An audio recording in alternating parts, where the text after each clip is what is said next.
설마 이 사람들 영장 기각하지 못하겠지? 그렇죠. 아니 그리고 조윤선은요 정말 많은 죄가가 며칠 사이에 또 와장창 밝혀졌어요. 난 정말 이건 너무 끔찍한데 어버이연합이 그 세월호 반대 집회를 했던 것이 조윤선의 오다에 의했다는 거야. 아니 난 정말 이렇게 예쁘장한 얼굴로 그런 추악한 짓을 하고 있었다는 게 어떤 나의 어떤 뭐랄까 미학적인 어떤 뭔가를 건드려. 너무 이상하잖아요. 끔찍해. 난 이제 예쁜 사람 보고도 진짜 무슨 생각을 해야 되나 싶어 진짜. 안 예쁘다고 해줘야 되는 거 아니야? 아니 왜 안 나서세요? 그 얘기 이제 안 하기로 했어요. 그 잠깐. 아이고 참. 근데 그 기사들이 그 얘기를 하더라고요. 정말 자태가 하셨는데 않겠습니다. 왜? 아니 해봐요. 아니 기자들이 자꾸 그 외모 가지고 기사를 쓰는데 진짜 그거는 좀 아닌 것 같아요. 기자들 좀 조심하십시오. 외모하고 이 범죄하고 관계 없습니다. 뭐 관계는 없는데 뭐랄까 정말 너무 얄미운 거지. 아니 막 이상해. 막 그러니까 왜 사람이 글쎄 이런 걸 깨야 되는데 그러니까 그것도 이제 일종의 외모지상주의이고 뭐 그렇긴 하잖아요. 근데 어쨌든 저처럼 뭐 연예인도 많이 보고 막 영화 이런 것 속에서 막 어떤 신체의 아름다움 막 이런 것도 하나의 미학으로서 굉장히 중요하게 생각하는 사람으로서 너무 이상한 느낌이에요. 진짜 이걸 일치를 시킬 수가 없어. 제가 어제 있던 일 하나 알려드리겠습니다. 주위에 있던 남자분들에게 물어봤어요. 뭐 사석에서 그런 얘기 하잖아요. 나경원이 더 자기 스타일이에요? 조윤선이 자기 스타일이에요? 그런 물어봤어요. 얘기를 왜 하는 거야? 아니 농담으로 한 거였지.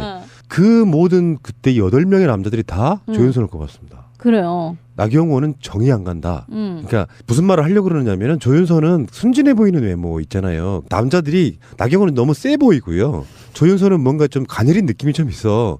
그러니까 좀 착해 보이는 허울 좋은 겉모습 속에 들어있는 악마성 이야기 하려고 그러는 거거든요. 그래서 지금 안민석 의원이 그렇게 표현했어요. 악마성에 대한 얘기를 했다고. 그러니까 지금까지 어떤 느낌이었냐면은 콘텐츠 없는 사람이 박근혜와 김기춘의 오더를 받아서 실행을 했을지라도 자기가 그렇게 나서가지고 뭔가 나쁜 짓을 했겠느냐. 글쎄 많은 사람들이 그렇게 생각을 했죠. 그런데 심지어 어떤 얘기가 나왔냐면요. 어버이연합 집회 같은 거를 이렇게 뒤에서 이렇게 충동질하고 구호까지 정해줬다는 거예요. 그러니까 지금 이거를 큰 측면에서 보면 일단 박근혜 입장에서 얘기하겠습니다. 이중희 불구속 수사는 박근혜에 관련해서 뇌물죄, 제3자 뇌물죄 얘가 빠져나가는 구멍이고 헌재와 바로 특검이 이제 뇌물죄 적용에 대한 심사숙고를 할 수밖에 없어서 오히려 시간이 굉장히 이제 딜레이 될 거다. 뇌물죄 입증과 관련해서는. 그리고 이제 김기춘, 조윤선은 바로 블랙리스트 헌법사범. 이것과 관련한 이제 두 번째 우리가 세 가지를 지금 털고 있잖아요. 국정농단과 블랙리스트, 그다음에 이제 뇌물죄. 근데 그 중에 이 조윤선과 김기춘은 이게 이제 국정농단 사건입니다. 예, 국정농단 사건이고 헌법 위반 사건이기 때문에 이 부분을 이제 특검이 또 증명을 해야 되는 직면에 있어요. 그러니까 뭐냐면 이게 박근혜가 알았느냐의 문제입니다. 이게 조윤선이 그냥 지시해서는 이게 박근혜한테 돌아가지가 않아요. 제가 아니 박근혜 오더라고 얘기가 나왔어요. 그렇죠. 이제 그 얘기인 건데 이것도 이제 쉽지가 않습니다. 사실은 왜 그러냐면 지금 밝혀진 게 어쨌든 김기춘이 박근혜 지시로 문화관광부 직원들 진술을 지금 확보했다라는 겁니다. 이게 지금 하나의 문화관광부 직원들이 박근혜의 지시였다라는 것을 그냥 조사 과정에서 밝혀진 겁니다. 그래서 당시 내용을 봤더니 신동철 이 정무비서관으로 해서 80여 명이 작성이 됐고 이게 이제 최초의 블랙리스트라는 거죠. 이게 김기춘 전 비서실장이 이걸 설계했다는 거예요. 이렇게 하자. 그래서 이걸 김기춘은 모든 분야의 블랙리스트를 그렇죠. 만들려고 했다는 거야. 문화계뿐만이 아니고. 그래서 이제 조윤선 정무수석 당시 이걸 관여해서 조 장관이 이번 사태의 몸통이다라고 지금 치부하고 있거든요. 이 사건도. 그러니까 박근혜까지 가지 않았다라는 거를 오히려 이 수사 방향이나 증언들이 지금 이루어지고 있단 말이에요. 단 박근혜의 지시라는 것은 문화관광부 직원들의 진술로밖에 나오지가 않았단 말이죠.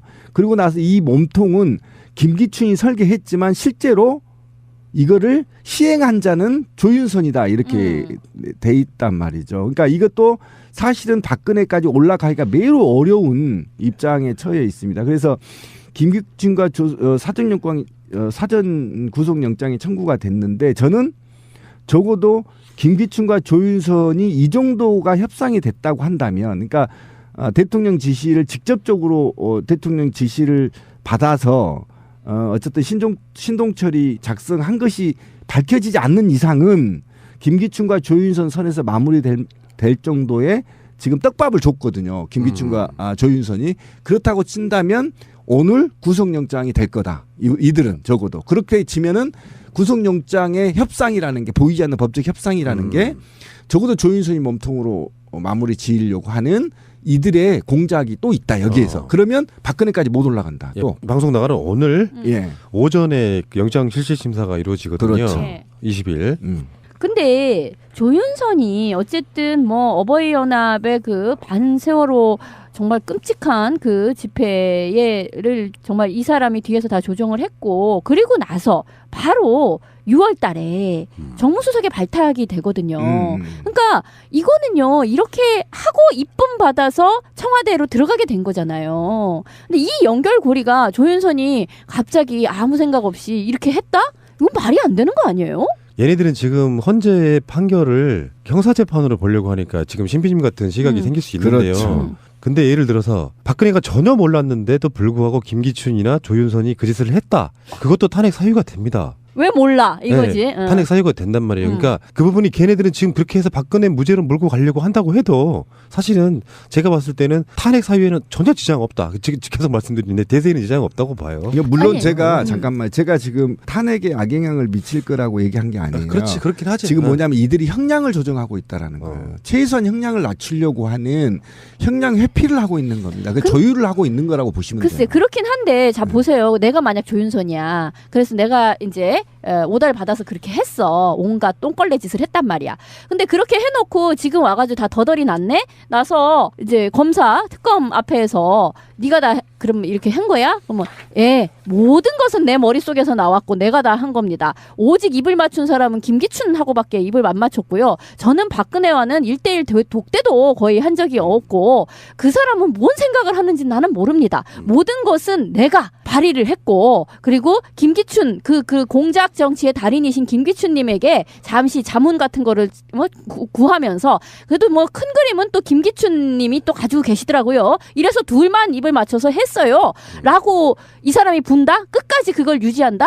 그렇게 함으로써 자신에게는 뭐가 남게 되는 거예요? 그 지는 해인 박근혜에게 죄가 가지 않게 하기 위해서 자기가 그 모든 것을 했다라는 것을 끝까지 유지한다? 나는 그럴 것 같지는 않은데. 상식적이지는 않지. 근데 어쨌든 저는 이게 분명히 말씀드렸지만 6월 탄핵 쪽으로 끌고 가려고 시간을 지금 벌기 위한 작전이라고 보는 것이고, 그래서 이제 조윤선 얘기를 하다가 지금 온 거 아닙니까? 근데 저는 조윤선이 아까 아름다운 미모와 예모 속에 악마성이 숨어 있다라고 하는 게, 저는 적어도 이제는 김기춘보다 조윤선을 더 미워해야 될 것 같아요. 제가 조윤선 여성이기 때문에 별로 이렇게 나쁘게 보지 않으려고 노력을 했습니다마는 정말 제가 이 얘기를 듣고 죽여버리고 싶다는 충동을 또 느꼈어요. 조윤선을. 근데 죽여도 짱돌로 머리부터 조사서 죽여버리고 싶어요. 왜 그러냐면 제가 17일부터 팽목항에 있었다고 했잖아요. 시신이 한 명이 올라오면, 항구에 시신이 올라오면 수천 명이 동시에 울음을 터뜨린 지옥을 봤다.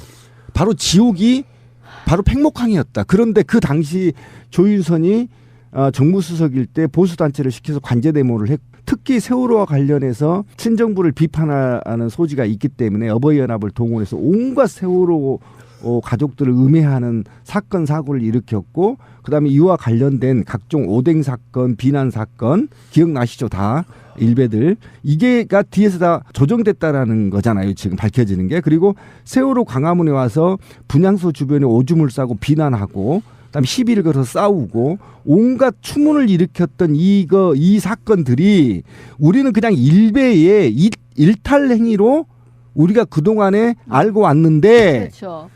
지금 보니까 조윤선이 청와대에 앉아서 경총과 어버이연합 등등에게 지원하고 그 지원을 대가로 사실은 이런 세월호 아이들의 목숨, 엄마잖아요. 생명을 인태한 엄마 조윤선이도 어떻게 남자이면 내가 이해할 수 있어요. 근데 자기가 자기 배로 자궁으로 아이를 낳아본 여자잖아요. 제가 여자 비하하는 게 아닙니다. 그러면 적어도 이런 행위는 하지 말았어야 되는 겁니다. 단지 그 은폐를 다른 방식으로도 진실을 숨길 수는 있어요.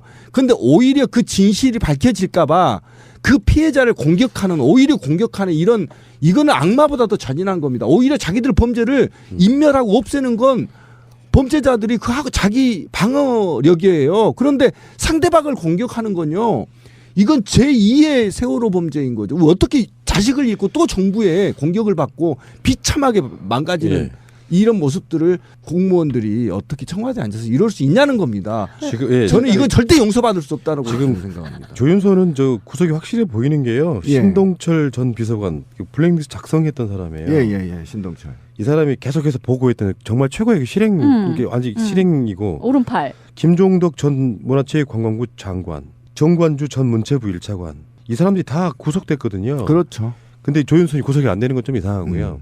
현직 장관들은 참 모양 빠지게 바로 구속되는, 이게 만약에 조윤선도 구속 기각돼, 김기춘도 구속 기각돼. 에이, 그건 정말 안 돼. 그러면은 법원이 아마 불타지 않을까. 저도 그러네요. 그냥 또 버스 트럭 또 돌진합니다. 조윤선에 대해서 막 이제 신비님이 열을 내서 그가 지니고 있는 여성성에 대해서 뭐 양면적 성격을 가지고 막 이제 이 말씀을 하셨는데, 제가 앞에 말씀드린 예쁘장함이라는 것은 반드시 생물학적 여성성을 얘기하는 게 아니에요. 그게 아니라 이 사람은요, 우리가 이제 굉장히 호화 고급 생활을 했다는 거 알고 있잖아요. 그러니까 최고의 로펌 출신이고, 또 이렇게 뭐 은행에서 뭐 부행장까지 하고, 그러니까 법조인이자 금융인이잖아요. 그러니까 말하자면 아주 하이 클래스에 속해 있는 사람이고, 문화적으로도요, 난 이 사람이 왜 처음에 이 사람 문체부 장관 될 적에 이 사람이 왜 문체부 장관이요? 라고 할 적에 이 사람은 책도 썼다. 그리고 오랫동안 칼럼을 썼다. 그거 모아서 책이 나온 건데 뭐에 대한 칼럼이냐면은 오페라에 관한 거야. 이랬다고. 문화인이야?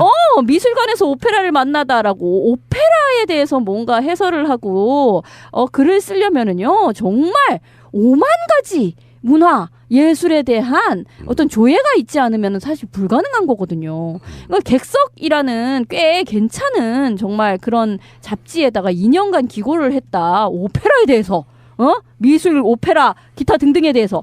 이거는 나는 이 사람의 어떤 뭐랄까 미학적 수준을 굉장히 높이 보고 있었단 말이에요. 어찌됐든 하이소사이어티에 속한 사람으로서 이런 어떤 고급적이고 어떤 기품 있는 뭐 그런 정신 세계를 가지고 있었나? 이렇게 생각을 하고 있었단 말이야. 근데 그런 사람이 뭐가 답답해서 세상의 광장에서 그런 폭식 투쟁을 하고 막 일배 막 그런 욕지거리와 막 이런 거를 모아 막 난 그 10분만 듣고 있어도 정말 막 어안이 벙벙해지는 막 그런 것을 이 사람이 오다를 내려가지고 그런 짓거리를 했다는 게 뭐랄까 내가 지금까지 가지고 있었던 어떤 미학과 인간성에 대한 생각을 전혀 달리하게 만든다는 거예요. 그러니까 여성인 거는 생물학적 여성인 것과 악마성은 뭐 별 관계가 없어요. 범죄성 뭐 이런 것도 별 관계는 없어요. 근데 너무 이게 상식을 뛰어넘는다라는 거는 어떤 이 사람의 어떤 미학적 성격 때문에 그런 거거든요. 근데 어쨌든 저는 그거 인정하지 못해요. 오페라 전문가가 아니기 때문에 얼마나 분석하고 평론을 잘했는지 모르겠지만 오페라 전문가들도 이제 평가를 해야 되겠지만 하나의 사회의 성공적인 모델을 갖고 다른 영역에서 쓴다는 건 저는 인정 못하고요.